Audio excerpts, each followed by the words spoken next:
Crier abracadabra ne règle pas tous nos problèmes. Utilisez Google non plus.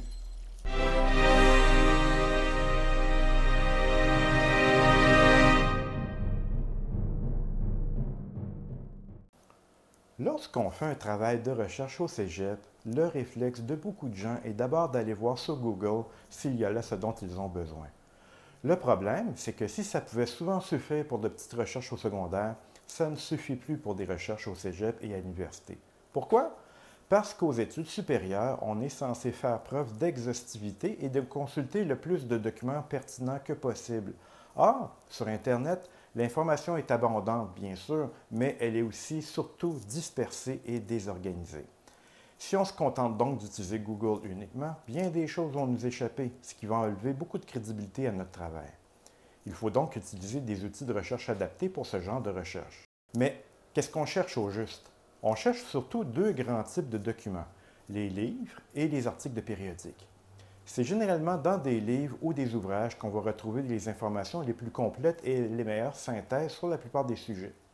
Cependant, comme les délais de parution des livres sont souvent assez longs, les informations qu'on y trouve ne sont pas les plus récentes. Et donc, lorsqu'on se contente d'utiliser des livres, on se prive des découvertes ou des théories les plus récentes. C'est pour cela qu'il faut aussi utiliser des articles de périodiques. Ceux-ci sont publiés beaucoup plus rapidement que les livres, de sorte qu'ils nous donnent accès à des informations plus fraîches. En plus, ces articles portent souvent sur des sujets plus précis que dans les livres et nous permettent d'aller plus loin qu'avec ces derniers.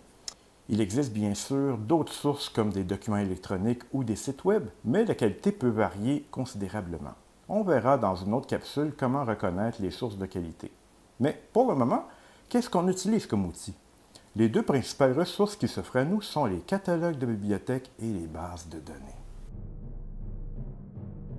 Un catalogue de bibliothèque est la liste descriptive des documents que possède cette bibliothèque, que ce soit des livres, des périodiques, des publications gouvernementales, etc.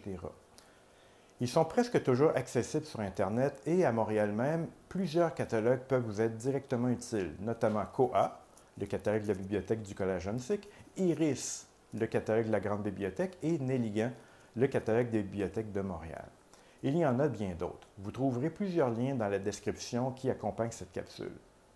Pour celui de la bibliothèque du Collège Hunsick, l'accès est simple. Vous allez dans le menu du site du collège et cliquez sur Bibliothèque, puis sur Outils de recherche. Il faut évidemment se connecter avec votre code d'utilisateur et votre mot de passe, ici en haut à droite. Une fois branché, je vous recommande d'utiliser la recherche avancée qui vous permet de préciser vos recherches par sujet, nom d'auteur ou par titre, en plus de pouvoir plus bas trier vos résultats en fonction de la langue ou bien de la date de publication. Mettons que vous ne cherchez que des publications récentes. La sophistication de ce moteur de recherche vous permet donc beaucoup plus de précision que sur Google, où un tel tri s'avère impossible. Le catalogue de bibliothèque offre plusieurs avantages. D'abord, on sait tout de suite que la documentation trouvée est disponible sur place, en autant qu'elle ne soit pas déjà empruntée. D'autre part, on peut s'attendre à une certaine qualité minimale des ressources trouvées, car ce sont des professionnels qui choisissent la documentation en fonction de sa valeur, de sa pertinence et de son utilité. Enfin, il y a aussi la facilité du repérage. Les ressources de la bibliothèque sont classées par sujet sur les rayons.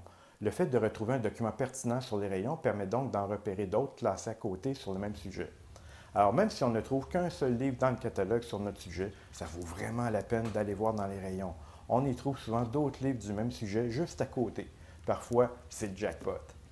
Par contre, il faut être conscient des limites des catalogues de bibliothèque. D'abord, un catalogue de bibliothèque ne donne accès qu'aux ressources de cette bibliothèque, alors qu'il existe sans doute d'autres ressources ailleurs. Il faut donc parfois faire plus d'une bibliothèque. Ensuite, un catalogue ne permet pas de trouver d'articles de journaux ou de périodiques. On peut seulement savoir si la bibliothèque est abonnée ou non à ce journal ou ce périodique. Alors, pour trouver des articles, qui, je vous le rappelle, sont les sources d'information les plus récentes, il faut absolument utiliser les bases de données.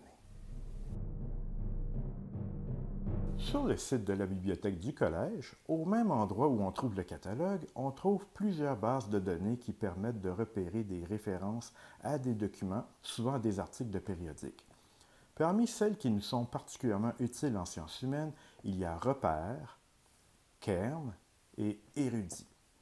Ces bases de données sont beaucoup plus utiles que Google pour trouver des sources pour deux raisons essentielles. D'abord, ici, la documentation est toute réunie au même endroit, de sorte qu'on a accès à plus d'articles de qualité.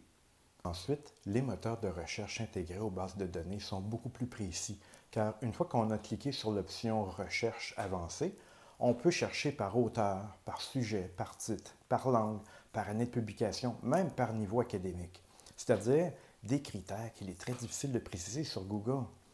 On trouvera donc beaucoup plus facilement ce dont on a vraiment besoin grâce à ces outils de recherche. Et souvent, sur les bases de données, on a même accès directement aux articles en texte intégral, de sorte qu'on n'a même pas besoin de se déplacer physiquement pour les obtenir. Génial quand on veut rester en pyjama chez soi toute la journée.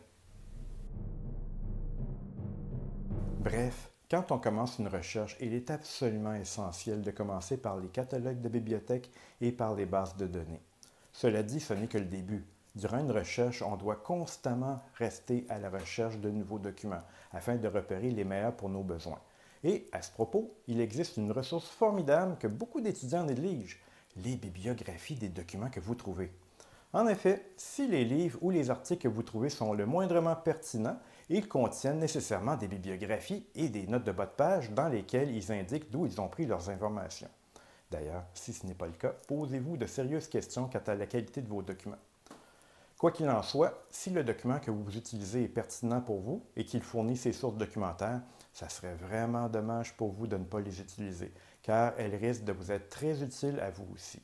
Alors n'oubliez jamais, jamais d'aller voir si vos documents contiennent des bibliographies ou des notes de bas de page. Ça va vous faire gagner un temps fou pour vos recherches. Si on récapitule, dans une recherche, il faut prioritairement chercher des livres et des articles de périodiques. Et, pour ce faire, les premiers outils à utiliser sont les catalogues de bibliothèques et les bases de données.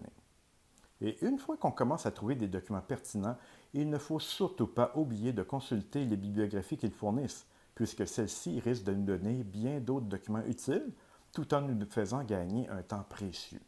Le but, en s'organisant de cette manière, est bien sûr d'aller chercher un maximum d'informations en économisant nos efforts, car, n'oubliez jamais, la métaux est votre ami.